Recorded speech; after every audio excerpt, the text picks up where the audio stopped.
সেমিফাইনালে 4 ঘন্টা 9 মিনিটের লড়াই শেষে ইয়ানিক সিনারকে হারিয়ে ফাইনালে উঠেছিলেন নোভাক জোকোভিচ। স্বপ্ন ছিল ক্যারিয়ারের 25তম গ্র্যান্ড স্লাম জয়। আগে থেকেই আঁচ করতে পেরেছিলেন প্রতিপক্ষের পারফরমেন্সের ধার। তবুও অদম্য জোকোভিচ তার প্রিয় অস্ট্রেলিয়ান ওপেন জয়ের চ্যালেঞ্জ নিয়েছিলেন। ক্যারিয়ারে তার 24 গ্র্যান্ড স্লামের 10টি অস্ট্রেলিয়ান ওপেন। রড লেভার অ্যারেনায় শুরুটাও করেছিলেন দুর্দান্ত। প্রথম সেট আলকারেজের বিপক্ষে দাপটের সঙ্গে জিতে নেন জোকো। মনে হচ্ছিল এই বুঝি ধরা দিল 2023 সালের পর আরও একটা গ্র্যান্ড স্লাম, কারণ সে বছর ইউএস ওপেনের পর আর কোনো গ্র্যান্ড স্লাম জিততে পারেননি সার্বিয়ান তারকা। তবে তরুণ আলকারেজও যে হাল ছাড়ার পাত্র নন তা বুঝিয়ে দিলেন পরের সেটেই।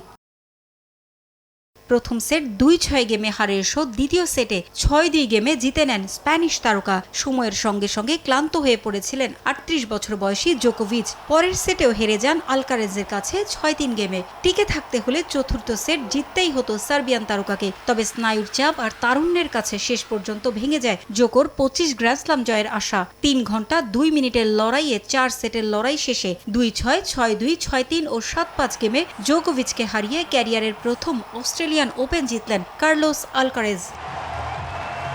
গুরু রাফায়েল নাদালের রেকর্ড ভেঙে কনিষ্ঠতম খেলোয়াড় হিসেবে মাত্র 22 বছর 272 দিন বয়সে ক্যারিয়ার স্ল্যাম পূর্ণ করলেন আলকারেজ।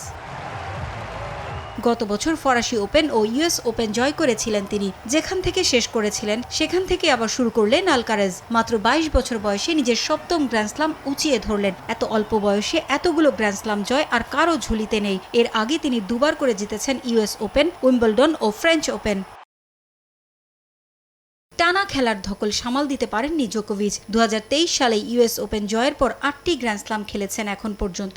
এর মধ্যে 5বার সেমিফাইনাল, 1বার কোয়ার্টার ফাইনাল ও 1বার বাদ পড়েন তৃতীয় রাউন্ড থেকে। 2024 সালে ফাইনালে উঠেছিলেন উইম্বলডনের। সে ফাইনালে 24টি গ্র্যান্ড স্লামের মালিককে হতাশ করেছিলেন এই আলকারাজি। আবারও সেই তারুণ্যের জয়যাত্রার কাছেই থামতে হলো অস্ট্রেলিয়ান ওপেনের ফাইনালে। এমন সাফল্যের পর উচ্ছ্বসিত কার্লোস আলকারাজ।